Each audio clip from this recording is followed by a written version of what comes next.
അപ്പോൾ tariff barriers, non tariff barriers കഴിഞ്ഞു. അടുത്ത ടോപ്പിക്കിലേക്ക് പോകുന്നു, ബാലൻസ് ഓഫ് പേയ്മെന്റ്സ്.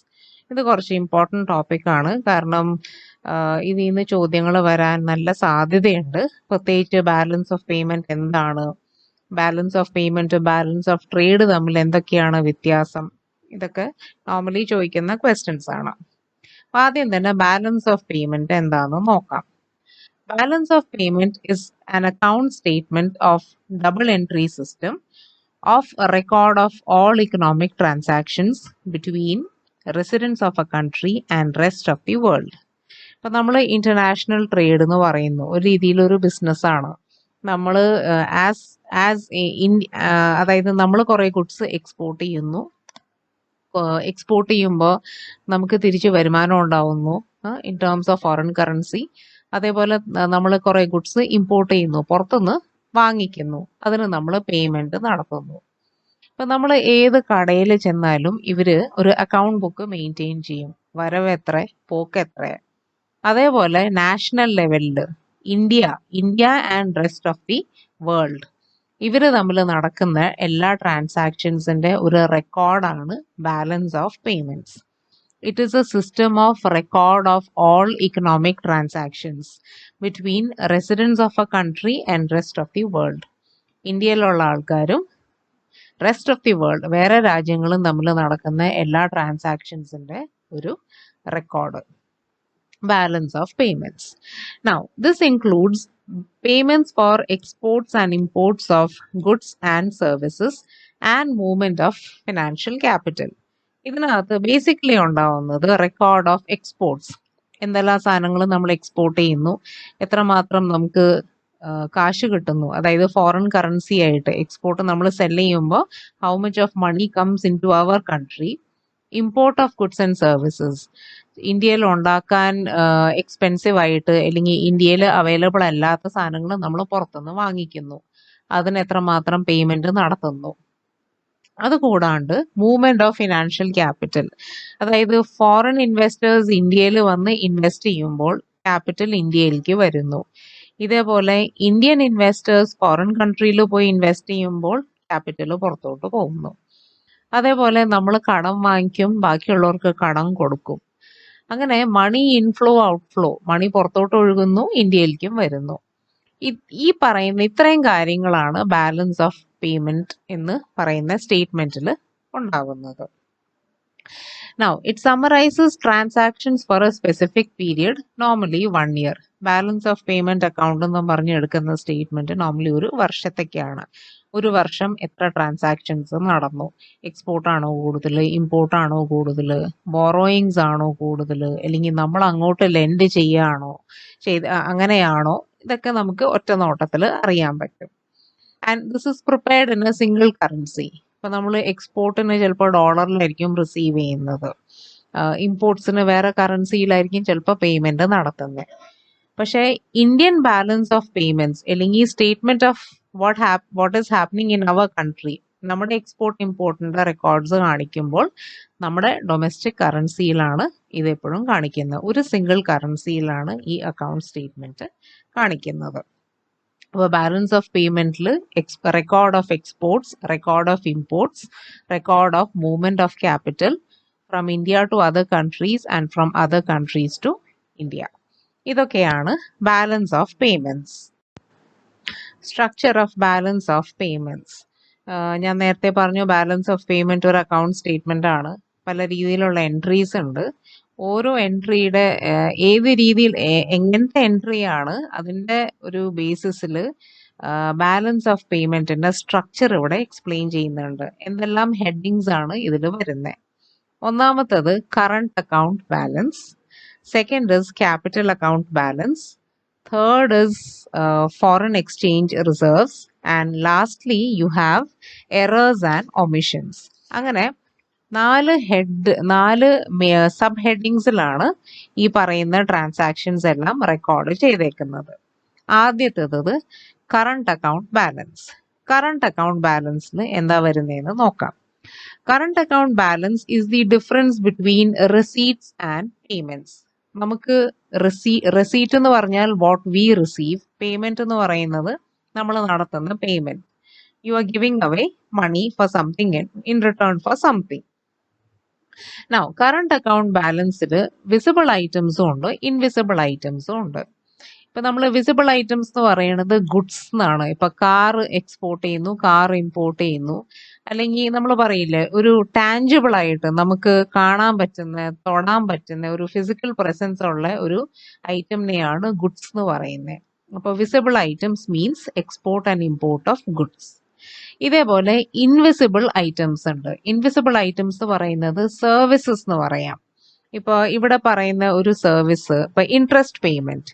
ഇപ്പൊ നമ്മൾ ഒരു കൺട്രിക്ക് ലെൻഡ് ചെയ്തു, കാശ് കടം കൊടുത്തു, അവര് നമുക്ക് പലിശ തരും. എന്നിട്ട് ഫൈനലി ഒരു എത്രയോ വർഷം കഴിയുമ്പോൾ അല്ലെങ്കിൽ അതിന്റെ ടൈം പീരീഡ് കഴിയുമ്പോൾ പ്രിൻസിപ്പൽ എമൗണ്ടും തിരിച്ചു കിട്ടും. അപ്പൊ നമുക്ക് വരുന്ന ഇൻട്രസ്റ്റ് പേയ്മെന്റ്, അപ്പൊ നമ്മൾ ചെയ്ത ഈ ഒരു ഫംഗ്ഷനെ ഒരു സർവീസ് എന്നാ പറയുന്നത്. സിമിലർലി ഡിവിഡൻഡ് പേയ്മെന്റ്, അതായത് ഫോറിൻ ഇൻവെസ്റ്റേഴ്സ് ഇന്ത്യൻ കമ്പനീസിൽ വന്ന് ഇൻവെസ്റ്റ് ചെയ്യും, നമ്മുടെ ഇവിടെ ഷെയർ പർച്ചേസ് ചെയ്യും, ഷെയർ വാങ്ങിക്കും, അങ്ങനെയാണ് അവർ ഇൻവെസ്റ്റ് ചെയ്യുന്നത്. ഇന്ത്യൻ കമ്പനീസ് പ്രോഫിറ്റ്, അതായത് എൻഡ് ഓഫ് ഫിനാൻഷ്യൽ ഇയർ കഴിയുമ്പോൾ അവരവരുടെ പ്രോഫിറ്റ് ഡിക്ലെയർ ചെയ്യും, അതിന്റെ ഓരോ പോർഷൻ ഡിവിഡൻഡ് ആയിട്ട് ഷെയർ ഹോൾഡേഴ്സിന് കൊടുക്കും. അപ്പോൾ ഫോറിൻ ഇൻവെസ്റ്റേഴ്സ് ആവുമ്പോൾ we are sending money to foreign to another country, foreign country. അതാണ് ഡിവിഡൻഡ് പേയ്മെന്റ്. പിന്നെ അത് കൂടാണ്ട് unilateral payments, one sided payments. ഇപ്പൊ എക്സ്പോർട്ട് ചെയ്തിട്ട് കിട്ടുന്ന കാശ് എന്ന് പറയുമ്പോൾ in return for goods which are being sold. Unilateral payment എന്ന് പറയുന്നത് റിലീഫ് അല്ലെങ്കിൽ എയ്ഡ് എന്ന് പറയും. ഇപ്പൊ ഇവിടെ ഒരു ഭൂമികുലുക്കം ഉണ്ടായി, അതല്ലെങ്കിൽ ഇവിടെ ഒരു ഫ്ലഡ് ഉണ്ടായി, അപ്പൊ അങ്ങനെ വരുമ്പോൾ ബാക്കി ഗവൺമെന്റ്സ് നമുക്ക് തരുന്ന ഒരു ഹെൽപ്പ്. അതിന് നമ്മൾ തിരിച്ചൊന്നും ചെയ്യേണ്ട ആവശ്യമില്ല, അത് തിരിച്ചു കൊടുക്കേണ്ട ആവശ്യവും ഇല്ല. കടമായിട്ടല്ല തരുന്ന ഒരു സഹായം. ഇതെല്ലാം യൂണിലാറ്ററൽ പേയ്മെന്റ്സിൽ വരുന്നു. കറണ്ട് അക്കൗണ്ടിൽ സർപ്ലസ് ഉണ്ടാവാം, ഡെഫിസിറ്റ് ഉണ്ടാവാം. സർപ്ലസ് ഉണ്ടാവുന്നത് വരവ് കൂടുതൽ ചെലവ് കുറവ്. ഡെഫിസിറ്റ് എന്ന് പറയുന്നത് ചെലവ് കൂടുതൽ വരവ് കുറവ്. So deficit takes place when debits are more than credit. Credit എന്ന് പറയുന്നത് ഇപ്പൊ നമ്മളുടെ ബാങ്ക് അക്കൗണ്ടിലേക്ക് ക്യാഷ് വരാണെങ്കിൽ അതിന് ക്രെഡിറ്റ് എന്ന് പറയും. ഡെബിറ്റ് എന്ന് പറഞ്ഞാൽ നമ്മുടെ അക്കൗണ്ടിൽ നിന്ന് പോകുന്നു. സിമിലർലി ഇന്ത്യയുടെ ബാലൻസ് ഓഫ് പേയ്മെന്റ് സ്റ്റേറ്റ്മെന്റ് എടുക്കുമ്പോൾ ഞാൻ പറഞ്ഞ പോലെ ഡെഫിസിറ്റ് എന്ന് പറയുമ്പോൾ ചെലവ് കൂടുതൽ വരവ് കുറവ്. റിയാലിറ്റിയിൽ നമ്മളുടെ സിറ്റുവേഷൻ അതാണ്, ഡെഫിസിറ്റ് ബാലൻസ് ഓഫ് പേയ്മെന്റ് ആണ്. അപ്പൊ കറണ്ട് അക്കൗണ്ട് ബാലൻസിന് സർപ്ലസും ആവാം, ഡെഫിസിറ്റും ആവാം, ചില സിറ്റുവേഷൻസിൽ രണ്ടും ഈക്വൽ ആവാം. അപ്പൊ കറണ്ട് അക്കൗണ്ട് ബാലൻസിൽ ബേസിക്കലി എക്സ്പോർട്ടഡ് ഗുഡ്സിന്റെ വാല്യൂ, ഇമ്പോർട്ടഡ് ഗുഡ്സിന്റെ വാല്യൂ, ഇത്രയും കാര്യങ്ങളാണ് റെക്കോർഡ് ചെയ്യുന്നത്. ക്യാപിറ്റൽ അക്കൗണ്ട് ബാലൻസ്, ഇതാണ് രണ്ടാമത്തെ കോമ്പോണന്റ്, അതായത് സ്ട്രക്ചർ ഓഫ് ബാലൻസ് ഓഫ് പേയ്മെന്റ്സിലെ രണ്ടാമത്തെ ഹെഡിങ്. ക്യാപിറ്റൽ അക്കൗണ്ട് ബാലൻസിൽ രണ്ട് രീതിയിലുള്ള ക്യാഷ് ഫ്ലോസാണ് കാണിക്കുന്നത്. ഒന്ന് ഇൻവെസ്റ്റ്മെന്റ് റിലേറ്റഡ്, ഒന്ന് ബോറോയിങ് റിലേറ്റഡ്. ഇൻവെസ്റ്റ്മെന്റ് എന്ന് പറയുമ്പോൾ ഇന്ത്യൻ കമ്പനീസ് വേറെ രാജ്യത്ത് പോയി ഇൻവെസ്റ്റ്മെന്റ് നടത്തുമ്പോൾ ക്യാപിറ്റൽ ഇന്ത്യയിൽ നിന്ന് വേറെ രാജ്യത്തേക്ക് ഫ്ലോ ചെയ്യുന്നു, അതിന് ഔട്ട് ഫ്ലോ എന്ന് പറയും. സിമിലർലി നമ്മളിപ്പോ വേറെ കൺട്രിയുടെ കയ്യിൽ നിന്ന് ബോറോ ചെയ്യാന്ന് വിചാരിച്ചോ, നമുക്ക് കാശ് കടം വാങ്ങിക്കുന്നു, ഒരു രാജ്യം മറ്റൊരു രാജ്യത്തിന്റെ കയ്യിൽ നിന്ന് കടം വാങ്ങിക്കുന്നു, അപ്പൊ ക്യാപിറ്റൽ ഇങ്ങോട്ട് വരുന്നു, അതിനെയാണ് ക്യാപിറ്റൽ ഇൻഫ്ലോ. ഇനി ഇതേപോലെ തന്നെ ഫോറിൻ കമ്പനി ഇന്ത്യയിൽ വന്ന് ഇൻവെസ്റ്റ് ചെയ്യുമ്പോൾ ക്യാപിറ്റൽ ഇൻഫ്ലോ നടക്കുന്നു. അതേപോലെ ഇന്ത്യൻ ഗവൺമെന്റ് വേറെ കൺട്രീസിന് കടം കൊടുക്കുമ്പോൾ ക്യാപിറ്റൽ ഔട്ട്ഫ്ലോ നടക്കുന്നു. ഇൻഫ്ലോ എന്ന് പറയുന്നത് capital which is flowing into our country either as investments or borrowing. ഇന്ത്യയിലേക്ക് ക്യാപിറ്റൽ ഇൻഫ്ലോ എന്ന് പറയുമ്പോൾ ഫോറിൻ കമ്പനീസ് അല്ലെങ്കിൽ ഫോറിൻ ഇൻവെസ്റ്റേഴ്സ് ഇവിടെ വന്ന് ഇൻവെസ്റ്റ് ചെയ്യുന്നു, അതല്ലെങ്കിൽ നമ്മൾ അവരുടെ നിന്ന് കടം വാങ്ങിക്കുന്നു. ഔട്ട്ഫ്ലോ എന്ന് പറയുന്നത് investments made abroad, Indian companies, Indian investors foreign കൺട്രിയിൽ പോയി ഇൻവെസ്റ്റ് ചെയ്യുന്നു, അതേപോലെ വേറെ രാജ്യങ്ങൾക്ക് ക്യാപിറ്റൽ ലെൻഡ് ചെയ്യുന്നു, കടം കൊടുക്കുന്നു. ഇതാണ് capital account balance. The third component of balance of payments, foreign exchange reserves. Indian ഗവൺമെന്റിന്റെ കയ്യിൽ ഫോറിൻ കറൻസീസ് ഒരു വാല്യൂ വരെ നമ്മളിങ്ങനെ സ്റ്റോർ ചെയ്ത് വെക്കണം. അത് ഡോളർ ആയിട്ടാവാം, പൗണ്ട് ആയിട്ടാവാം, യെൻ ആയിട്ടാവാം, യൂറോ ആയിട്ടാവാം, ഡിഫറെൻറ്റ്. അതായത് ഇന്റർനാഷണലി ഏറ്റവും പോപ്പുലർ ആയിട്ടുള്ള ഫോറിൻ കറൻസീസ് കുറച്ചിങ്ങനെ നമ്മൾ സ്റ്റോർ ചെയ്തിട്ടുണ്ട്. അതിനെയാണ് ഫോറിൻ എക്സ്ചേഞ്ച് റിസർവ് എന്ന് പറയുന്നത്. ഇനി ഫോറിൻ എക്സ്ചേഞ്ച് റിസർവിൽ വരുന്ന വേറൊരു കാര്യം സ്പെഷ്യൽ ഡ്രോയിങ് റൈറ്റ്സ്. അതായത് ഇന്റർനാഷണൽ മോണിറ്ററി ഫണ്ടിൽ ഓരോ കൺട്രീസും ഫോറിൻ കറൻസി ഒരു സർട്ടൻ വാല്യൂ വരെ റിസർവ് ആയിട്ട് വെച്ചിട്ടുണ്ട്. അതിനെയാണ് സ്പെഷ്യൽ ഡ്രോയിങ് റൈറ്റ്സ് എന്ന് പറയുന്നത്. ഫോറിൻ എക്സ്ചേഞ്ച് വെക്കുന്നതിന്റെ ഉദ്ദേശം ബാലൻസ് ഓഫ് പേയ്മെന്റിൽ ഡെഫിസിറ്റ് വരാണെങ്കിൽ യൂസ് ചെയ്യാൻ. ബാലൻസ് ഓഫ് പേയ്മെന്റിൽ ഡെഫിസിറ്റ് വരുന്നത് നോർമലി ചെലവ് കൂടുതലും വരവ് കുറയുമ്പോൾ. അപ്പോൾ ഐഡിയൽ സിറ്റുവേഷൻ എന്ന് പറയുന്നത് ഇത് രണ്ടും ഈക്വൽ ആയിരിക്കണം. എക്സ്പോർട്ടും ഇമ്പോർട്ടും ഈക്വൽ ആയിരിക്കണം. അപ്പോൾ എക്സ്പോർട്ട് ചെയ്യുമ്പോൾ നമുക്ക് കിട്ടുന്ന ഫോറിൻ കറൻസി യൂസ് ചെയ്തിട്ടാണ് നമ്മൾ ഗുഡ്സ് ഇമ്പോർട്ട് ചെയ്യുന്നത്. പക്ഷെ ഡെഫിസിറ്റ് എന്ന് പറയുമ്പോൾ എക്സ്പോർട്ട് കുറവ്, ഇമ്പോർട്ട് കൂടുതൽ, വാങ്ങല് നമ്മുടെ പർച്ചേസ് കൂടുതലാണ്. അന്നേരം ഈ ഫോറിൻ എക്സ്ചേഞ്ച് റിസർവ് യൂസ് ചെയ്തിട്ടാണ് പേയ്മെന്റ് നടത്തുന്നത്. ഓരോ ഇന്റർനാഷണൽ ട്രാൻസാക്ഷനിൽ ഏറ്റവും കൂടുതൽ യൂസ് ചെയ്യുന്ന കറൻസി ഡോളറാണ്.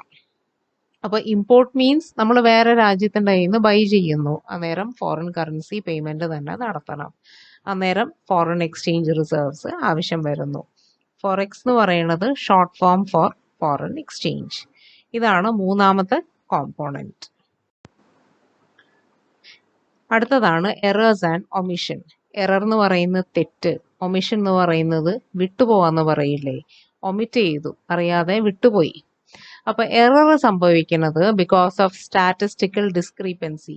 നമ്മൾ അക്കൗണ്ട് സ്റ്റേറ്റ്മെന്റ് പ്രിപ്പയർ ചെയ്യാൻ വേണ്ടി പല സ്ഥലത്തുനിന്ന് ഇൻഫർമേഷൻ കളക്ട് ചെയ്യുന്നു. ആ കിട്ടുന്നതിൽ എന്തെങ്കിലും തെറ്റുണ്ടെങ്കിൽ അത് ബാലൻസ് ഓഫ് പേയ്മെന്റിൽ തെറ്റ് വരും. ഇനി omission means certain transactions may not get recorded. ചില ട്രാൻസാക്ഷൻസ് ഇൻഫർമേഷൻ കളക്ട് ചെയ്തിട്ടുണ്ടാവും, പക്ഷെ നമ്മളത് ഇൻക്ലൂഡ് ചെയ്യേണ്ട സ്ഥലത്ത് ചിലപ്പോൾ എഴുതാൻ മറന്നു പോയിട്ടുണ്ടാവും. അപ്പൊ അങ്ങനെ വരുമ്പോൾ ചെറിയ ഇംബാലൻസ് വരാൻ സാധ്യതയുണ്ട്.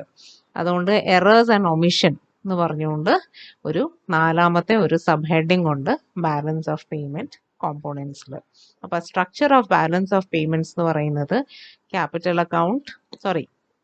current account balance, capital account balance, foreign exchange reserves, and lastly errors and omission. Significance of balance of payments.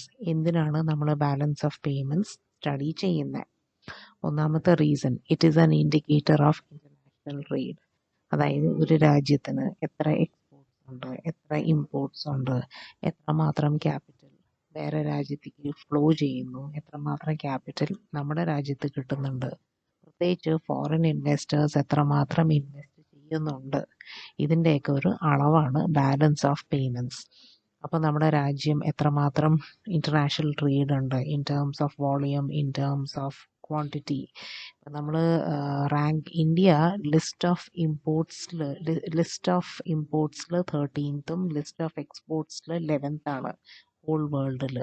അതായത് അത്രമാത്രം എക്സ്പോർട്ടും ഇമ്പോർട്ടും നമുക്കുണ്ട്. അപ്പോൾ ഇതൊക്കെ കണ്ടു കഴിഞ്ഞാൽ നമുക്കൊരു നേഷൻ ബാക്കി കൺട്രീസായിട്ട് എങ്ങനെയാണ്, എത്രമാത്രം ട്രേഡ് ഉണ്ട് അതിൽ നിന്ന് അറിയാൻ പറ്റും. Second is it brings confidence to investors. Balance of പേയ്മെൻറ്റിൽ മെയിനായിട്ട് രണ്ട് കാര്യങ്ങളാണ്. ഒന്ന് payments and liabilities to foreigners and payments and obligations received from foreigners.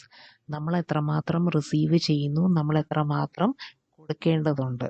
ഇപ്പോൾ പേയ്മെൻറ്റ് എന്ന് പറയുന്നത് പേയ്മെൻറ്റ്സ് ആൻഡ് ലയബിലിറ്റീസ്, നമ്മൾ വേറെ കൺട്രിയുടെ കയ്യിൽ നിന്ന് കടം വാങ്ങിച്ചിട്ട് ഇപ്പോൾ ഇൻട്രസ്റ്റ് പേയ്മെൻറ്റ്, പിന്നെ ഫോറിൻ ഇൻവെസ്റ്റേഴ്സ് ഇന്ത്യയിൽ ഇൻവെസ്റ്റ് ചെയ്ത് കഴിഞ്ഞാൽ, ഷെയറിൽ ഇൻവെസ്റ്റ് ചെയ്ത് കഴിഞ്ഞാൽ ഷെയർ ഹോൾഡേഴ്സിന് ഡിവിഡൻഡ് കൊടുക്കണം. അപ്പോൾ എത്രമാത്രം ക്യാപിറ്റൽ പുറത്തോട്ട് പോകുന്നു. അപ്പോൾ സർപ്ലസ് BOP, അതായത് exports are greater than imports, അല്ലെങ്കിൽ receipts are greater than payment. അങ്ങനെ ഒരു സിറ്റുവേഷൻ ആണെങ്കിൽ ഇക്കോണമി നന്നായിട്ട് പെർഫോം ചെയ്യുന്നു. അത് കാണുമ്പോൾ ഇൻവെസ്റ്റേഴ്സിന് ഒരു കോൺഫിഡൻസ് തോന്നും. ഇങ്ങനത്തെ ഒരു ഇക്കോണമിയിൽ ഇൻവെസ്റ്റ് ചെയ്താൽ നമുക്ക് ഡെഫിനറ്റ്ലി റിട്ടേൺസ് ഉണ്ടാവും. മാത്രമല്ല ഒരു ഇക്കോണമിയുടെ അല്ലെങ്കിൽ മാർക്കറ്റിൻ്റെ പൊട്ടൻഷ്യൽ എത്രമാത്രം ഉണ്ട് ഫ്യൂച്ചറിൽ, ഇതിൽ നന്നായിട്ട് പെർഫോം ചെയ്യാൻ, ഇതിൽ നന്നായിട്ട് ഗ്രോ ചെയ്യാൻ, ഇത്രയും കാര്യങ്ങൾ നമുക്ക് ബാലൻസ് ഓഫ് പേയ്മെൻറ്റ് നോക്കിയാൽ അറിയാൻ പറ്റും. Next is prediction on exchange rate, the third significance of balance of payments. Balance of payment position surplus ആണെങ്കിൽ, അതായത് റിസീറ്റ്സ് ഗ്രേറ്റർ ദാൻ പേയ്മെൻറ്റ് ആണെങ്കിൽ ഡൊമസ്റ്റിക് കറൻസിയുടെ വാല്യൂ അപ്രിഷിയേറ്റ് ചെയ്യും. ഞാൻ ബോർഡുമേ എക്സാമ്പിളിൽ അത് കാണിച്ചിട്ടുണ്ട്. അതായത് $1 is equal to 74 rupees as on date. $1 is equal to ചിലപ്പോൾ less than 74 rupees ആവും. അതാണ് അപ്രിസിയേഷൻ ഇൻ ഡൊമസ്റ്റിക് കറൻസി. അപ്പോൾ ബാലൻസ് ഓഫ് പേയ്മെൻറ്റ് പൊസിഷൻ നോക്കിയാൽ നമുക്ക് പറയാൻ പറ്റും കറൻസി വാല്യൂ ഇനി ഇടിയോ അല്ലെങ്കിൽ അപ്രിഷിയേറ്റ് ചെയ്യോ. Okay, next is influences policy making. സർക്കാർ പല രീതിയിലുള്ള പോളിസീസ് ഉണ്ടാക്കും. ഒന്ന് ഫോറിൻ ട്രേഡ് പോളിസി, ഏതെല്ലാം കൺട്രീസായിട്ട് ട്രേഡ് വേണം, എന്തെല്ലാം ഐറ്റംസ് നമ്മൾ എക്സ്പോർട്ട് ചെയ്യണം, ഇമ്പോർട്ട് ചെയ്യണം, പിന്നെ ഏതെല്ലാം രാജ്യത്തിന് പ്രിഫറൻഷ്യൽ ട്രീറ്റ്മെൻറ്റ് എന്ന് പറയും. അതായത് ഇപ്പോൾ നമ്മൾ ഈ സാർക്ക് അല്ലെങ്കിൽ ASEAN ഇങ്ങനത്തെ ഓരോ അസോസിയേഷൻ ഉണ്ട്, അസോസിയേഷൻ ബിറ്റ്വീൻ കൺട്രീസ്. അപ്പോൾ അതിലെ മെമ്പേഴ്സിന് നമ്മൾ lesser import duty, export duty ആയിരിക്കും ചാർജ് ചെയ്യുന്നത്, ഒരു പ്രിഫറൻസ് കൊടുക്കുന്നു. അങ്ങനത്തെ തീരുമാനങ്ങൾ എടുക്കാൻ ഇത് ഹെൽപ്ഫുള്ളാണ്. പിന്നെ നമ്മൾ എക്സ്പോർട്ട് പ്രൊമോഷന് വേണ്ടി ഇങ്ങനത്തെ ഇൻസെൻറ്റീവ്സ് ഏത് രീതിയിൽ എക്സ്പോർട്ടേഴ്സിനെ മോട്ടിവേറ്റ് ചെയ്യണം, ഇമ്പോർട്ട്സ് എങ്ങനെ കുറയ്ക്കാൻ പറ്റും, ഏതെല്ലാം ഐറ്റംസ് ഒഴിവാക്കാൻ പറ്റും, ഇത്രയും കാര്യങ്ങളിൽ ഡിസിഷൻസ് എടുക്കാൻ ബാലൻസ് ഓഫ് പേയ്മെൻറ്റ്സ് നമ്മളെ സഹായിക്കും. The next topic is balance of trade and balance of payment. ഇതിൽ നിന്ന് വരാവുന്ന ഒരു possible question, differentiate between balance of trade and balance of payment. വളരെ ചെറിയ പോയിന്റ് ഓഫ് ഡിഫറൻസ് ആണ്. ആദ്യം ഉണ്ടായ കൺസെപ്റ്റാണ് ബാലൻസ് ഓഫ് ട്രേഡ്, പിന്നീട് ഡെവലപ്പ് ചെയ്ത ഒരു കൺസെപ്റ്റാണ് ബാലൻസ് ഓഫ് പേയ്മെൻറ്റ്.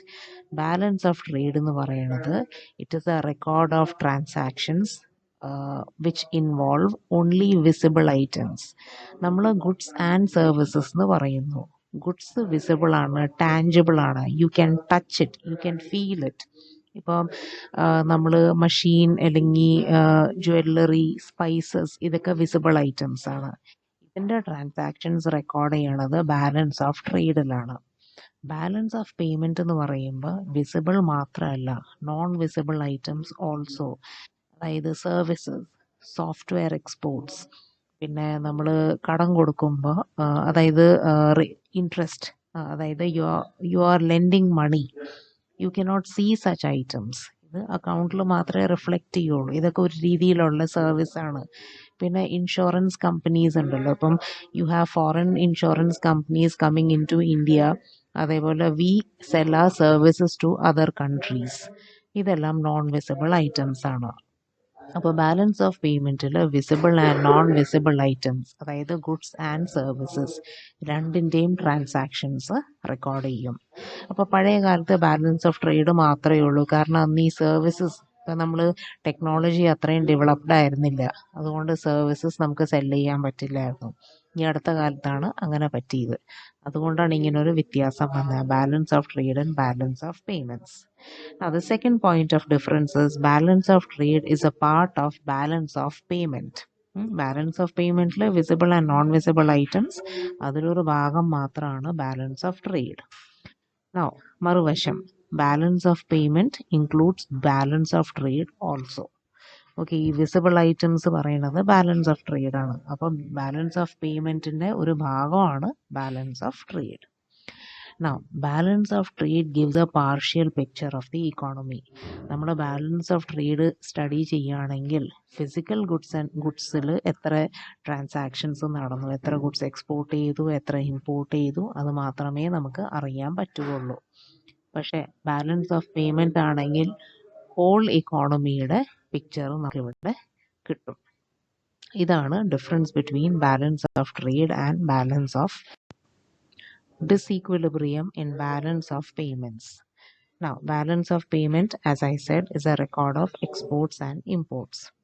ഐഡിയലി, അതായത് നമ്മൾ എല്ലാത്തിലും ഇപ്പോൾ നമ്മൾ പറയില്ല, ഒരു കാറ് ലാബ് കണ്ടീഷനിൽ 21 km/L അങ്ങനെ കണ്ടാണല്ലോ. അപ്പോൾ അതേപോലെ ഒരു ഐഡിയൽ സിറ്റുവേഷൻ എന്ന് പറയണത് export should be equal to imports. നമ്മൾ എത്രമാത്രം എക്സ്പോർട്ട്സ് ചെയ്യുന്നു അത്രയും മാത്രമേ ഇമ്പോർട്ട് ചെയ്യാൻ പാടുള്ളൂ. ഇമ്പോർട്ട്സ് കൂട്ടണമെങ്കിൽ അതനുസരിച്ചിട്ട് എക്സ്പോർട്ട്സിൻ്റെ അളവും കൂട്ടണം. പക്ഷേ അങ്ങനെ എപ്പോഴും ഉണ്ടായിക്കൊള്ളണമെന്നില്ല. Most of the time disequilibrium ഉണ്ടാവാറുണ്ട്. ഡിസീക്വലിബ്രിയം 2 രീതിയിലാണ്. അപ്പം ഒന്നാമത്തെ ഇതെന്ന് പറയുന്നത് when exports are not equal to imports it is set to be disequilibrium. രണ്ടും തമ്മിൽ വ്യത്യാസം ഉണ്ടെങ്കിൽ that is set to be disequilibrium. Disequilibrium are of 2 types. ഒന്നില്ലെങ്കിൽ ഡെഫിസിറ്റ് അല്ലെങ്കിൽ സർപ്ലസ്. സർപ്ലസ് ഡിസീക്വലിബ്രിയം എന്ന് പറയുന്നത് ഫേവറബിൾ സിറ്റുവേഷൻ ആണ്. അതായത് നമ്മുടെ രാജ്യത്തിന് നല്ലതാണ്. It is a healthy BOP position. When exports exceed imports it is said to be surplus balance of payment. Exports means receipts, imports means payment. നമ്മൾ export സാധനങ്ങൾ cell ചെയ്യുമ്പോൾ we are receiving foreign currency. When you are buying goods from another country നമ്മൾ അങ്ങോട്ട് foreign കറൻസിയിൽ payment നടത്തുന്നു. അപ്പോൾ surplus BOP എന്ന് പറഞ്ഞാൽ വരവ് കൂടുതൽ ചെലവ് കുറവ്. Situation is favourable. പക്ഷേ വെൻ ഇമ്പോർട്ട്സ് എക്സീഡ് എക്സ്പോർട്ട്, ഇന്ത്യയുടെ കാര്യത്തിൽ അങ്ങനെയാണ്. നമുക്ക് എക്സ്പോർട്ട്സ് കുറവാണ്, ഇമ്പോർട്ട്സ് ആണ് കൂടുതൽ. അതൊരു അൺഫേവറബിൾ സിറ്റുവേഷൻ ആണ്. അതിനെയാണ് പറയുന്നത് ഡെഫിസിറ്റ് ബാലൻസ് ഓഫ് പേയ്മെൻറ്റ്. അതായത് നമ്മുടെ ചെലവ് കൂടുതലും വരവ് കുറവ് ഇൻ്റർനാഷണൽ ട്രേഡിൽ. ഓക്കെ, ഇതാണ് disequilibrium and balance of payment. Types of disequilibrium. Totally there are 6 types of disequilibrium. The first one is called structural disequilibrium. Structural disequilibrium ഉണ്ടാവുന്നത് നമ്മുടെ രാജ്യത്തിൽ ഇക്കോണമിയിൽ ഉണ്ടാവുന്ന സ്ട്രക്ചറൽ ചേഞ്ചസ് കാരണമാണ്. ഈ സ്ട്രക്ചർ ഉദ്ദേശിക്കുന്നത് ട്രേഡിൻ്റെ, ഫോറിൻ ട്രേഡിൻ്റെ സ്ട്രക്ചറാണ്. എന്തെല്ലാം ഐറ്റംസ് നമ്മൾ എക്സ്പോർട്ട് ചെയ്യുന്നു, എന്തെല്ലാം ഇമ്പോർട്ട് ചെയ്യുന്നു. അങ്ങനെ ഇരിക്കുമ്പോൾ പെട്ടെന്ന് നമ്മൾ എക്സ്പോർട്ട് ചെയ്യുന്ന സാധനങ്ങൾക്ക് ഡിമാൻഡ് കുറയുന്നു. Decline in demand for exports in the foreign market. പല റീസൺസ് ആവാം. ഒരു റീസൺ എന്ന് പറയുന്നത് crop failure. India primarily agricultural കൺട്രിയാണ്. നമ്മൾ ആഗ്രികൾച്ചറൽ പ്രോഡക്ട്സ് ഒരുപാട് എക്സ്പോർട്ട് ചെയ്യുന്നു. അപ്പോൾ ചിലപ്പം വരൾച്ച കാരണം, അല്ലെങ്കിൽ വെള്ളപ്പൊക്കം കാരണം, അല്ലെങ്കിൽ അൺഫേവറബിൾ ക്ലൈമറ്റ് കാരണം നഷ്ടം വന്നേക്കാം. അതൊരു reason. Second is shortage of raw materials.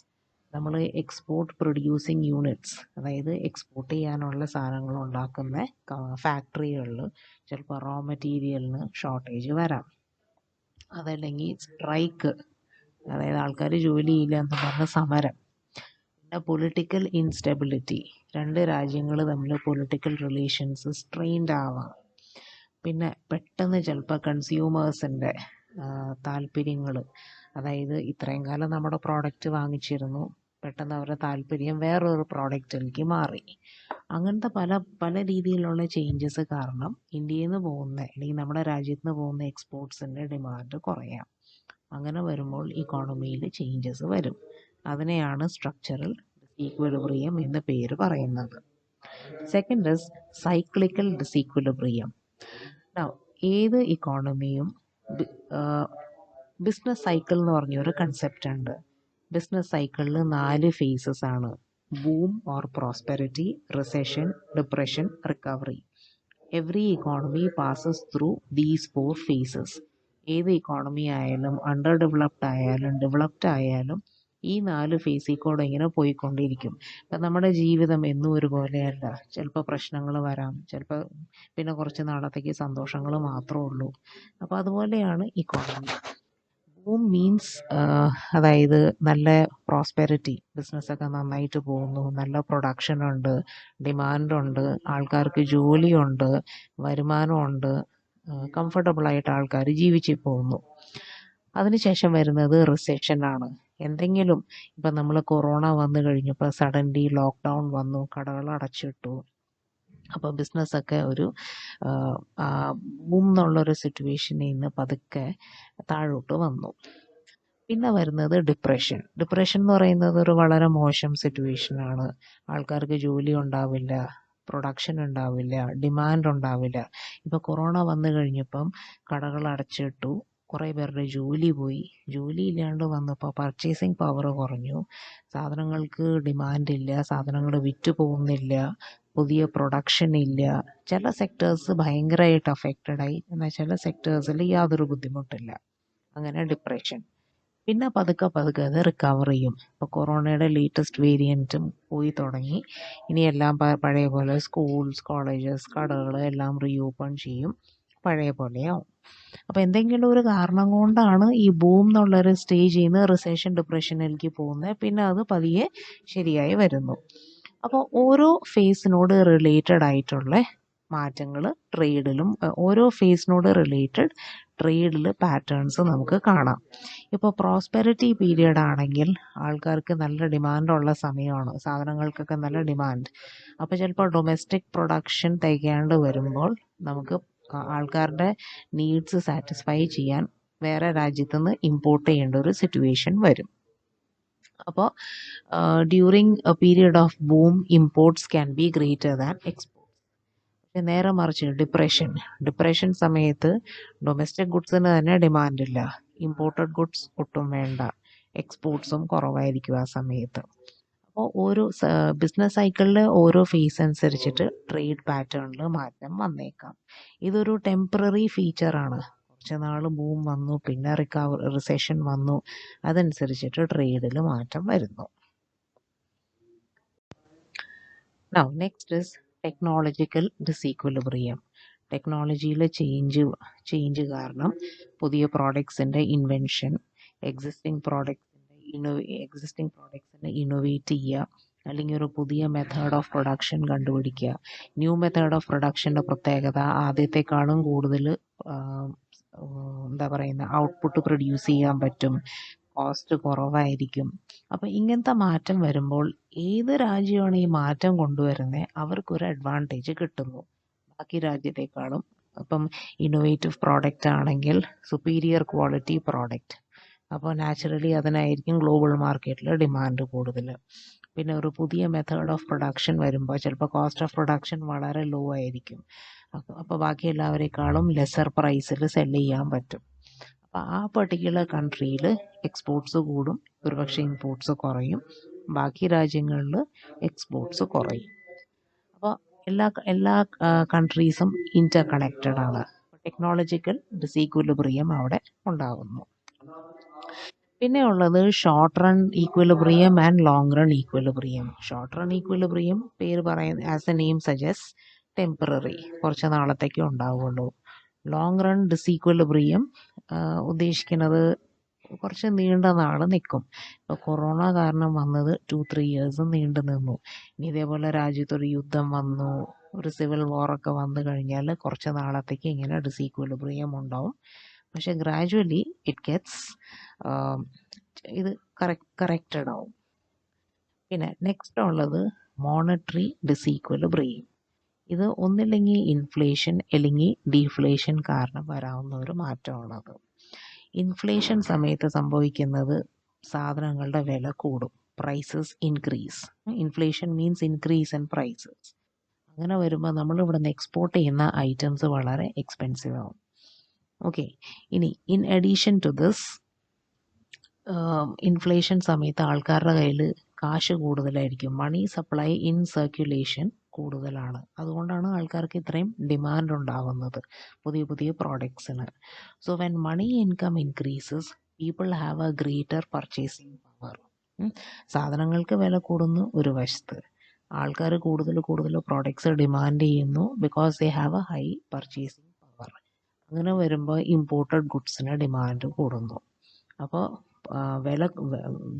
വിലക്കയറ്റം കാരണം എക്സ്പോർട്ട്സിൻ്റെ ഡിമാൻഡ് കുറഞ്ഞു, ആൾക്കാരുടെ പർച്ചേസിങ് പവർ ഹൈ ആയതുകൊണ്ട് ഇമ്പോർട്ടഡ് ഗുഡ്സിന് ഡിമാൻഡ് കൂടുതലാണ്.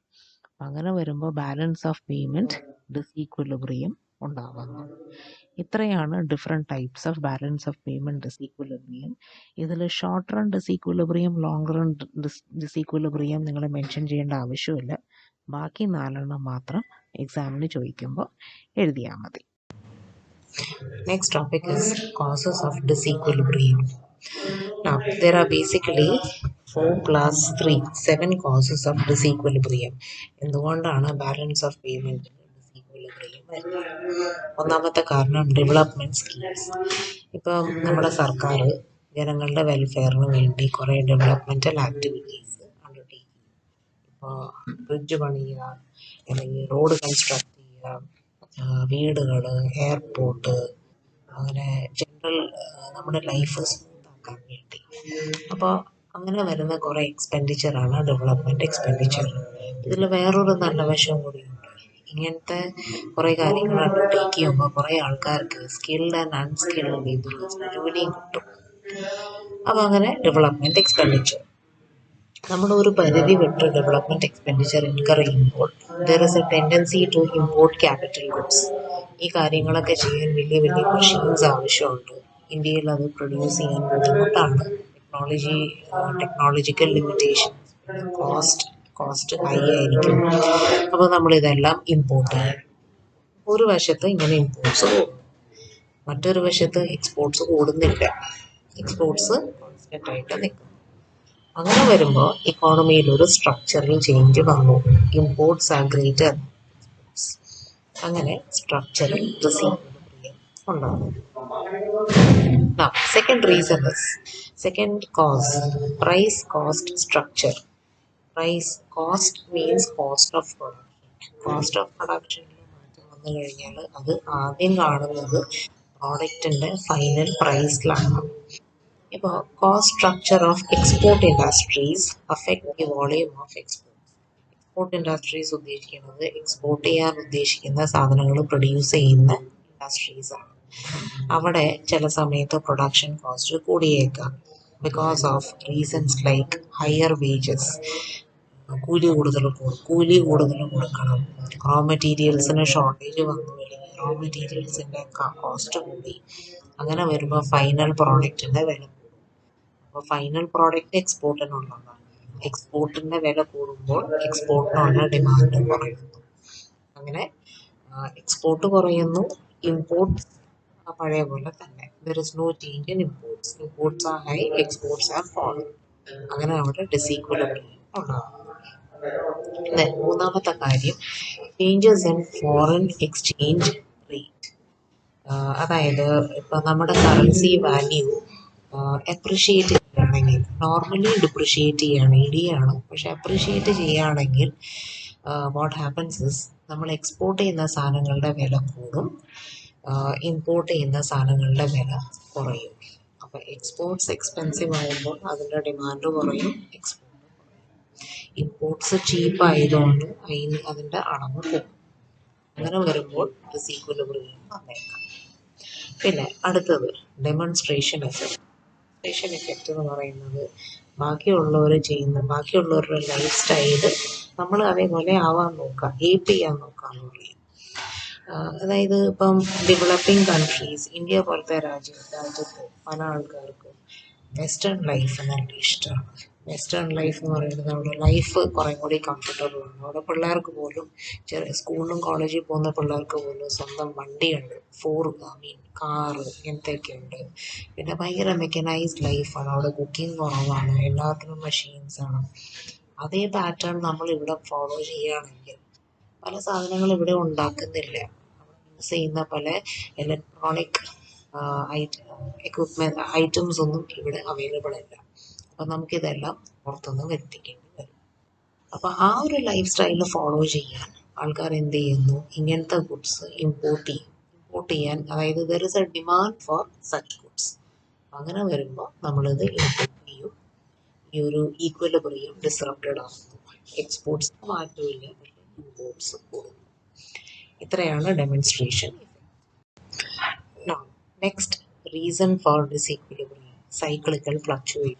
ഇപ്പം ഞാൻ പറഞ്ഞു എല്ലാ ഇക്കോണമിയും ഒരു ബിസിനസ് സൈക്കിളിൽ കൂടെ പാസ് ചെയ്യുന്നു. അതിൽ 4 ഫേസസ് ആണ്. അതിലൊരു ഫേസാണ് ഡിപ്രഷൻ. നമ്മൾ നമ്മുടെ ഗുഡ്സ് എക്സ്പോർട്ട് ചെയ്യുന്നത് ഏത് രാജ്യത്തേക്കാണ്, അവിടെ ഒരു ഡിപ്രഷൻ വന്നു കഴിഞ്ഞാൽ പ്രൊഡക്ഷൻ കുറയും, ആൾക്കാരുടെ ജോലി പോവും, ഇൻകം കുറയും. അങ്ങനെ വരുമ്പോൾ നമ്മൾ ഇവിടുന്ന് എക്സ്പോർട്ട് ചെയ്യുന്ന വസ്തുക്കൾക്ക് ഡിമാൻഡ് കുറയും. എന്നുവെച്ചാൽ നമ്മളുടെ എക്സ്പോർട്ട് വോളിയം കുറയും. നമ്മളുടെ ഇമ്പോർട്ട് പാറ്റേൺ അതേപോലെ തന്നെ, പക്ഷെ എക്സ്പോർട്ട് പാറ്റേൺ എക്സ്പോർട്ട്സ് കുറയും. അങ്ങനെ വരുമ്പോൾ ഡിസീക്വലിബ്രിയം ഉണ്ടാകുന്നു. Then next is population. ഇന്ത്യയിലെ population growth. India is the second most populated country in the world. നമ്മുടെ ഈ പോപ്പുലേഷൻ ഗ്രോത്ത് ഇത്രയും ഹൈ ആയതുകൊണ്ട് ജനങ്ങളുടെ ആവശ്യങ്ങൾ നീഡ്സ് സാറ്റിസ്ഫൈ ചെയ്യാൻ പലപ്പോഴും ഇമ്പോർട്ട് ചെയ്യേണ്ടി വരാണ്. ഫുഡ് ഗ്രെയിൻസ് ആയിട്ട് പല ഐറ്റംസ് ആയിട്ട് നമ്മളിങ്ങനെ ഇമ്പോർട്ട് ചെയ്യുന്നു. കാരണം ഡൊമസ്റ്റിക് പ്രൊഡക്റ്റ് തികയാണ്ട് വരുന്നു. അതും ഒരു റീസൺ ആണ് ഡിസീക്വിലിബ്രിയം ഉണ്ടാക്കാൻ. ഇമ്പോർട്ട്സ് കൂടുന്നു, ഒപ്പം എക്സ്പോർട്സും കൂടി ഇൻക്രീസ് ചെയ്യുകയാണെങ്കിൽ ഓക്കെ, അത് സംഭവിക്കുന്നില്ല. Then natural factors. Natural factors like droughts. Droughts means വരൾച്ച, വെള്ളപ്പൊക്കം. ഇങ്ങനെയൊക്കെ വരുമ്പോൾ പ്രൊഡക്ഷൻ കുറയും. Production means agricultural production one side, industrial പ്രൊഡക്ഷനും കുറയാൻ സാധ്യതയുണ്ട്. വെള്ളപ്പൊക്കമൊക്കെ വന്നു കഴിഞ്ഞാൽ സിറ്റിയിലൊക്കെ വെള്ളം കയറി കഴിഞ്ഞാൽ ഫാക്ടറീസ് ആർ എഫക്റ്റഡ്. അങ്ങനെ വരുമ്പോൾ നമ്മളുടെ ഈ എക്സ്പോർട്ട് ഇൻഡസ്ട്രീസ് സഫർ ചെയ്യും. ചിലപ്പോൾ റോ മെറ്റീരിയൽസ് കിട്ടാണ്ട് വരും. Factories, export oriented industries, export oriented units, they get affected by floods and droughts. അപ്പോൾ എക്സ്പോർട്ട്സ് കുറയാണ്. പിന്നെ നമ്മുടെ ഇവിടെ പ്രൊഡക്ഷൻ കുറയുന്നുണ്ട്. ലോക്കൽ കൺസ്യൂമേഴ്സിനെ ഡിമാൻഡ് മീറ്റ് ചെയ്യാൻ നമ്മൾ ഇമ്പോർട്ട് ചെയ്യുന്നു. So demand for imports increase. അപ്പോൾ ഇമ്പോർട്ട്സ് കൂടുന്നു, എക്സ്പോർട്ട് കുറയുന്നു. There is A deficit in balance of. ഇതാണ് നാച്ചുറൽ ഫാക്ടേഴ്സ് എഫക്റ്റ് ചെയ്യുന്നത്. The next topic is methods of correcting balance of payment disequilibrium. Now, balance of payment disequilibrium അല്ലെങ്കിൽ deficit in balance of payment correct ചെയ്യാൻ രണ്ട് methods ആണ്. Monetary methods, non monetary methods. Monetary മെത്തേഡ്സിനെ വീണ്ടും 4ആയിട്ട് തിരിച്ചിട്ടുണ്ട്. അതേപോലെ തന്നെ നോൺ മോണിറ്ററി മെത്തേഡ്സും. Monetary methods have been discussed below. The first method is called deflation. Second is exchange rate depreciation. Third is export promotion. And fourth is import substitution. Now, first method is called deflation. Deflation is the opposite of inflation. Inflation വരുമ്പോൾ പ്രൈസസും ഭയങ്കരമായിട്ട്, വില ഭയങ്കരമായിട്ട് കൂടും. പിന്നെ ജനങ്ങളുടെ കയ്യിൽ ഒരുപാട് liquid cash വരും. അങ്ങനെ വരുമ്പോൾ ഭയങ്കരമായിട്ട് ഡിമാൻഡ് കൂടും.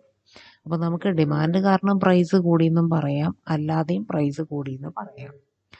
അപ്പോൾ ഇങ്ങനെ വരുമ്പോൾ ഒരു ഡെഫിസിറ്റ് വരുന്നു. അതായത് ഇത്രയും ആൾക്കാരുടെ ഡിമാൻഡ് മീറ്റ് ചെയ്യാൻ പ്രൊഡക്ഷൻ പോരാണ്ട് വരുമ്പോൾ നമ്മൾ വേറെ കൺട്രീസിനെ ഡിപ്പെൻഡ് ചെയ്ത് സാധനങ്ങൾ ഇമ്പോർട്ട് ചെയ്യാൻ തുടങ്ങും. അപ്പോൾ imports become greater than. So government has to do something to control demand. ജനങ്ങളുടെ ഡിമാൻഡിനെ കുറയ്ക്കണം. അപ്പോൾ അതിൽ ഒരു ചേഞ്ച് എന്ന് പറയുന്നത് ബാങ്ക് റേറ്റ് പോളിസിയാണ്. Reserve bank cash reserve ratio കൂട്ടും. ക്യാഷ് റിസർവ് റേഷ്യോ അതായത് കൊമേഴ്ഷ്യൽ ബാങ്ക് സെൻട്രൽ ബാങ്കിൻ്റെ അടുത്ത് total amount of cash which the commercial bank has, അതിൻ്റെ ഒരു പെർസെൻറ്റേജ് ഇവരുടെ അടുത്ത് മെയിൻറ്റെയിൻ ചെയ്തിരിക്കണം സെൻട്രൽ ബാങ്കിൻ്റെ അടുത്ത്. അപ്പോൾ അത് കൂട്ടും, ആ റേഷ്യോ കൂട്ടും. ആ റേഷ്യോ കൂട്ടുമ്പോൾ ഇവരുടെ കയ്യിൽ ലോൺ കൊടുക്കാനുള്ള കേപ്പബിലിറ്റി കുറയും കൊമേഴ്ഷ്യൽ ബാങ്ക്സിൻ്റെ. പിന്നെ മാത്രമല്ല ലോൺ, അതായത് ലെൻഡിങ് റേറ്റും ഭയങ്കരമായിട്ട് കൂടും. അപ്പോൾ ആൾക്കാർ ലോൺ എടുക്കില്ല. ഓക്കെ. പിന്നെ അതേപോലെ ഡെപ്പോസിറ്റ് റേറ്റും കൂട്ടും. ഡെപ്പോസിറ്റ് റേറ്റ് കൂട്ടുമ്പോൾ ആൾക്കാർ വിചാരിക്കും നമ്മുടെ കയ്യിലിരിക്കുന്ന ലിക്വിഡ് ക്യാഷിനേലും നല്ലത് ബാങ്കിൽ കൊണ്ട് ഡെപ്പോസിറ്റ് ചെയ്യുന്നതാണ്. അപ്പോൾ അത് ഒരു രീതി. അങ്ങനെ വരുമ്പോൾ കുറേ എക്സ്ട്രാ ലിക്വിഡ് ക്യാഷ് ബാങ്കിൻ്റെ കയ്യിലെത്തും. Second is through higher taxation on imports. നമ്മൾ ഇമ്പോർട്ട് ചെയ്യുന്ന ഗുഡ്സിൻ്റെ ടാക്സ്, ഇമ്പോർട്ട് ഡ്യൂട്ടി കൂട്ടുക, അല്ലെങ്കിൽ ടാക്സ് ഇമ്പോസ് ചെയ്യാത്ത ഗുഡ്സ് ഉണ്ടെങ്കിൽ അതുമ്പോൾ ടാക്സ് ഈടാക്കുക. അങ്ങനെ ടാക്സ് കൂട്ടുമ്പോഴത്തേക്കും ഇമ്പോർട്ട് ചെയ്യുന്ന ഐറ്റംസിൻ്റെ വില കൂടും, അതിൻ്റെ ഡിമാൻഡ് കുറയും. പിന്നെ വേറൊന്ന് റിഡക്ഷൻ ഇൻ പബ്ലിക് എക്സ്പെൻഡിച്ചർ. ഗവൺമെൻറ്റിൻ്റെ കുറേ വെൽഫെയർ സ്കീംസ് ഉണ്ട്, ഡെവലപ്മെൻറ്റൽ ആക്ടിവിറ്റീസ് ഉണ്ട്. അതായത് ജനങ്ങളുടെ ലൈഫ് കുറച്ചും കൂടി കംഫർട്ടബിൾ ആക്കാൻ വേണ്ടി സർക്കാർ സ്പെൻഡ് ചെയ്യുന്ന കുറേ കാര്യങ്ങൾ, സർക്കാരിന് കുറേ ആക്ടിവിറ്റീസ്, അത് കുറയ്ക്കും. അത് കുറയ്ക്കുമ്പോൾ ആൾക്കാരുടെ കയ്യിലുള്ള കാശ് കുറയും. അതായത് ഇപ്പോൾ ഗവൺമെൻറ് ഇപ്പം കുറേ ആൾക്കാർക്ക് എംപ്ലോയ്മെൻറ്റ് കൊടുക്കാൻ വേണ്ടി ഒരു സ്കീം കൊണ്ടുവന്നു. അത് പ്രകാരം ആൾക്കാർക്ക് കുറേ സ്കിൽഡ് ആൻഡ് അൺസ്കിൽഡ് ലേബറേഴ്സിന് ജോലി കിട്ടുന്നു, കൂലി കിട്ടുന്നു, ജീവിക്കാനുള്ള വഴിയുണ്ടാവുന്നു. ഇങ്ങനത്തെ ആക്ടിവിറ്റീസ് കുറയ്ക്കും. അങ്ങനെ വരുമ്പോൾ മണി സപ്ലൈ ഫോൾസ്. അതായത് കുറേ ലിക്വിഡ് ക്യാഷ് ഡെപ്പോസിറ്റായിട്ട് ബാങ്കിൽ കിട്ടും. ടാക്സ് കൂടുമ്പോൾ ഇമ്പോർട്ട് ചെയ്യുന്ന ഗുഡ്സിൻ്റെ വില കൂടും, അതിൻ്റെ ഡിമാൻഡ് കുറയും, അതിൻ്റെ ഇമ്പോർട്ട് ചെയ്യുന്നതിൻ്റെ വോളിയം കുറയും. പബ്ലിക് എക്സ്പെൻഡിച്ചർ ആക്ടിവിറ്റീസ് കുറയ്ക്കുമ്പോൾ സർക്കാരിൻ്റെ കയ്യിലുള്ള കാശ് ജനങ്ങളുടെ കയ്യിൽ പോവാതെ ഇരിക്കും. അപ്പോൾ സർക്കുലേഷനിലുള്ള കാശ് കൺട്രോളിൽ വന്നു. അങ്ങനെ വരുമ്പോൾ ഡിമാൻഡ് കുറയും. ഡിമാൻഡ് കുറയുന്നതനുസരിച്ചിട്ട് കമോഡിറ്റീസിൻ്റെ വില കുറയും. ആൻഡ് ഫൈനലി നമ്മുടെ ഇവിടുത്തെ പ്രോഡക്ട്സിൻ്റെ അതായത് നമ്മൾ എക്സ്പോർട്ട് ചെയ്യാൻ ഉദ്ദേശിക്കുന്ന ഐറ്റംസിൻ്റെയും വില കുറയും, ചീപ്പാവും. അപ്പോൾ എക്സ്പോർട്ട് കൂടും. അപ്പം ദി ഓപ്പോസിറ്റ് ഹാപ്പൻസ്. അതായത് നേരത്തെ എക്സ്പോർട്ട് കുറവ്, ഇമ്പോർട്ട് കൂടുതലായിരുന്നു. ഇവിടെ നമ്മൾ എക്സ്പോർട്ട്സ് കൂട്ടാൻ വേണ്ടിയാണ് ഇങ്ങനെയൊക്കെ ചെയ്യുന്നത്. അങ്ങനെ എക്സ്പോർട്സിൻ്റെ വില കുറയുമ്പോൾ എക്സ്പോർട്സിൻ്റെ വോളിയം കൂടും. അപ്പം അങ്ങനെ deflation. Second is exchange rate depreciation. This means a decline or a fall in rate of exchange of domestic currency in terms of foreign currency. നമ്മൾ എക്സ്പോർട്ട് ചെയ്യാമെന്ന് വിചാരിച്ചോ. We are exporting spices from India to US. അപ്പോൾ US ഇന്നത്തെ rate പ്രകാരം $1 is equal to 75 rupees.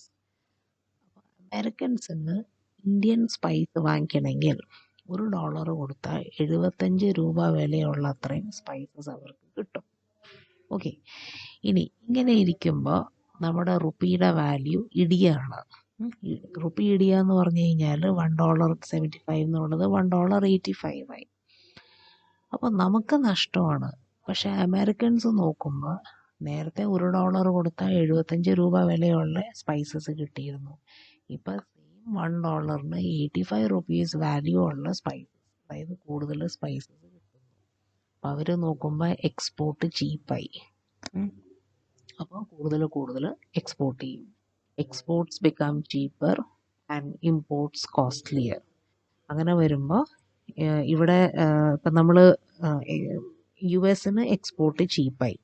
ഇന്ത്യയുടെ ഭാഗത്തു നിന്ന് ചിന്തിക്കുമ്പോൾ $1 വാല്യൂ ഉള്ള സാധനം ബൈ ചെയ്യാൻ 75 rupees കൊടുക്കണമായിരുന്നു.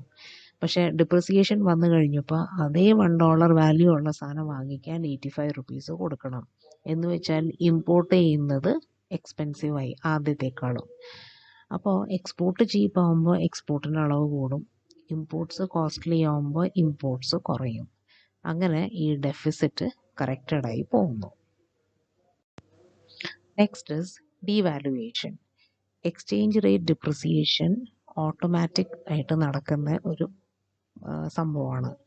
ഡീവാലുവേഷൻ എന്ന് പറയുന്നത് നമ്മൾ വേണമെന്ന് വിചാരിച്ച് ചെയ്യുന്നതാണ്, ഡെലിബറേറ്റ്ലി നമ്മൾ ചെയ്യുന്നതാണ്. So deliberate lowering of domestic currency. അതായത് ഇപ്പം ഞാൻ നേരത്തെ പറഞ്ഞ പോലെ $1.75 എന്നുള്ളത് $1 is equal to 80 എന്ന് നമ്മുടെ സർക്കാർ ആക്കുന്നു.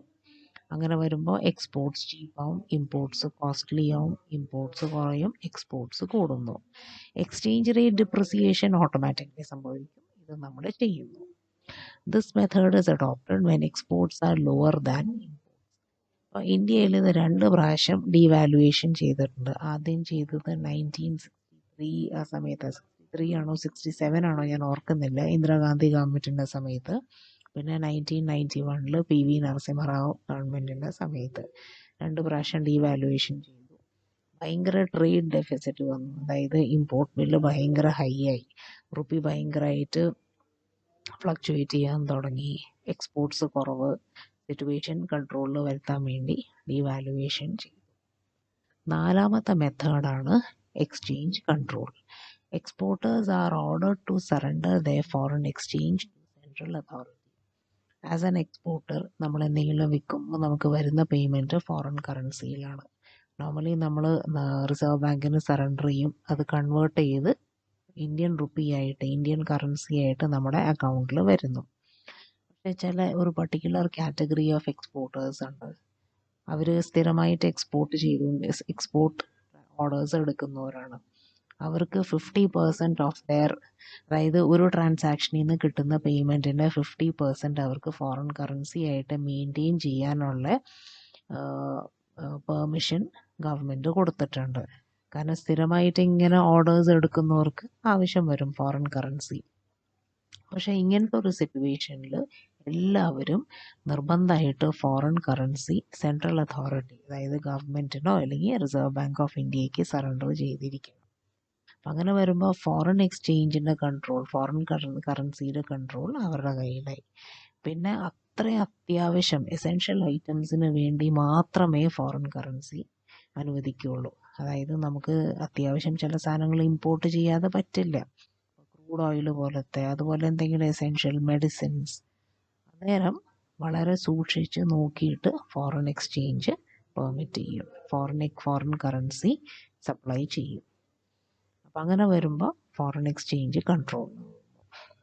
എക്സ്ചേഞ്ച് കൺട്രോളിലാവുമ്പോൾ ഇമ്പോർട്ട്സ് കുറയും. അപ്പോൾ ഇതൊരു ടെമ്പററി മെഷറാണ്. അപ്പോൾ ഇത്രയും നേരം ഞാൻ പറഞ്ഞ മോണിറ്ററി മെത്തേഡ്സ് ആണ്. ചിലത് നമ്മളായിട്ട് ചെയ്യുന്നു, ചിലത് ഓട്ടോമാറ്റിക്കലി അങ്ങനെ വരുന്നു. അങ്ങനെ ഈ ഡെഫിസിറ്റ് കറക്റ്റായി പോകും. അപ്പം നമ്മുടെ രാജ്യത്തെ പ്രശ്നം എന്ന് പറഞ്ഞു കഴിഞ്ഞാൽ നമ്മൾ എക്സ്പോർട്ട്സ് എത്ര കൂട്ടാൻ നോക്കുന്നുണ്ടെങ്കിലും ഇമ്പോർട്ട് ബില്ല് കുറയ്ക്കാൻ പറ്റുന്നില്ല. Crude oil major item of ഇമ്പോർട്ടാണ്. അപ്പോൾ ഒരു ഓൾട്ടർനേറ്റീവ് സോഴ്സ് ഓഫ് എനർജി കണ്ടുപിടിച്ചാലേ നമുക്ക് ഇതിനൊരു പെർമനൻറ്റ് സൊല്യൂഷൻ കണ്ടുപിടിക്കാൻ പറ്റും. Next is non-monetary methods for controlling balance of payment deficit. ഒന്നാമത്തത് tariff, second is quota, third is export promotion, fourth is import substitution. Now, tariff means imposing duties on imports. Imported items में customs duty അല്ലെങ്കിൽ import duty ഈടാക്കുക, നിലവിലുള്ള import ഡ്യൂട്ടിയുടെ rate കൂട്ടുക. അങ്ങനെ വരുമ്പോൾ imported goods expensive ആവും. കാരണം ഫൈനൽ പ്രൈസ് കോമ്പോണൻറ്റിലേക്ക് ഈ ഇമ്പോർട്ട് ഡ്യൂട്ടിയും കൂടി കൂട്ടിയിട്ടാണ്. ഇമ്പോർട്ടഡ് ഗുഡ്സ് എക്സ്പെൻസീവായി, അതിൻ്റെ ഡിമാൻഡ് കുറയും. എന്നിട്ട് നമ്മൾ വി സ്റ്റാർട്ട് പ്രിഫറിങ്, അതായത് നമ്മുടെ താല്പര്യം ഇവിടെ നമ്മുടെ നാട്ടിൽ അല്ലെങ്കിൽ ഇന്ത്യയിൽ മാനുഫാക്ചർ ചെയ്യുന്ന പ്രോഡക്ട്സിനാണ്, അതിനായിരിക്കും പിന്നെ പ്രിഫറൻസ്. അങ്ങനെ വരുമ്പോൾ ഈ ഒരു ഡിസീക്വിലിബ്രിയം കറക്റ്റഡ് ആവും. സെക്കൻഡ് ഇസ് പുട്ടിങ് എ കോട്ട, അതായത് limiting imports on either the quantity or value. നമ്മൾ എസെൻഷ്യൽ ഐറ്റംസ്, ചില ഫുഡ് ഗ്രെയിൻസ് ഒന്നും ഒഴിവാക്കാൻ പറ്റില്ല, പക്ഷേ ഒരു ഫിസിക്കൽ ലിമിറ്റ്, ഇത്രയും ക്വാണ്ടിറ്റിയേ പാടുള്ളൂ, അല്ലെങ്കിൽ ഇത്രയും മോണിറ്ററി വാല്യൂ, ഇത്രയും മണി വാല്യൂ ഉള്ള ഐറ്റംസ് മാത്രമേ ഇമ്പോർട്ട് ചെയ്യാൻ അനുവദിക്കുകയുള്ളൂ എന്ന് പറഞ്ഞിട്ടൊരു കോട്ട സർക്കാർ സെറ്റ് ചെയ്യും. പിന്നെ third is export promotion. Deficit correct ചെയ്യാൻ എക്സ്പോർട്ട് കൂട്ടണം. എക്സ്പോർട്ട് കൂട്ടാൻ വേണ്ടി എക്സ്പോർട്ടേഴ്സിന് കുറേ ടാക്സ് കൺസെഷൻസ് കൊടുക്കും. അതായത് എക്സ്പോർട്ട് ഓറിയൻറ്റഡ് യൂണിറ്റ്സ് അല്ലെങ്കിൽ എക്സ്പോർട്ടിന് വേണ്ടി മാനുഫാക്ചർ ചെയ്യുന്ന ഗുഡ്സ് ഉണ്ടാക്കുന്ന ആൾക്കാർക്ക് 5 വർഷത്തേക്ക് ടാക്സ് അടയ്ക്കേണ്ട, അത് കഴിഞ്ഞിട്ട് 50%, അതായത് ഇതൊരു പെർട്ടിക്കുലർ സ്കീം ഇങ്ങനെയാണ്. 5 years ബിസിനസ് തുടങ്ങി 5 years 0 ഇൻകം ടാക്സ്, പിന്നത്തെ 2 or 3 years 50%, ടോട്ടൽ ഇൻകത്തിൻ്റെ നമ്മൾ അടയ്ക്കേണ്ട എമൗണ്ടിൻ്റെ 50% അടച്ചാൽ മതി. 7 years ഓൺവേർഡ്സ് മാത്രമേ ഫുൾ ഇൻകം ടാക്സ് അടച്ചാൽ മതി. അതേപോലെ ഇവർക്ക് ക്രെഡിറ്റ് ഫെസിലിറ്റി, ലോൺ ഫെസിലിറ്റി, ചെറിയ റേറ്റ് ഓഫ് ഇൻട്രസ്റ്റിൽ, പിന്നെ ഈ പറയുന്ന എക്സ്പോർട്ടേഴ്സിന് ഫോറിൻ മാർക്കറ്റിൽ പോയി ഓപ്പറേറ്റ് ചെയ്യാനുള്ള അസിസ്റ്റൻസ് ഒക്കെ, ഏത് രീതിയിൽ വേണം അവിടെ സെല്ലേഴ്സിനെ, അവിടുത്തെ കസ്റ്റമേഴ്സിനെ അപ്രോച്ച് ചെയ്യാൻ, എങ്ങനെ വേണം പ്രോഡക്റ്റ് അവിടെ ഇൻട്രൊഡ്യൂസ് ചെയ്യാൻ, പിന്നെ അതേപോലെ ട്രേഡ് ഫെയർ, എക്സിബിഷൻ, ഇങ്ങനത്തെ കാര്യങ്ങളൊക്കെ ഉണ്ടാവും. ഇതിലൊക്കെ പങ്കെടുക്കാൻ ഇവർ അസിസ്റ്റൻസ് കൊടുക്കും. പിന്നെ ഇവിടെ ഇൻസെൻറ്റീവ്സ് എന്ന് പറയുന്നുണ്ട്.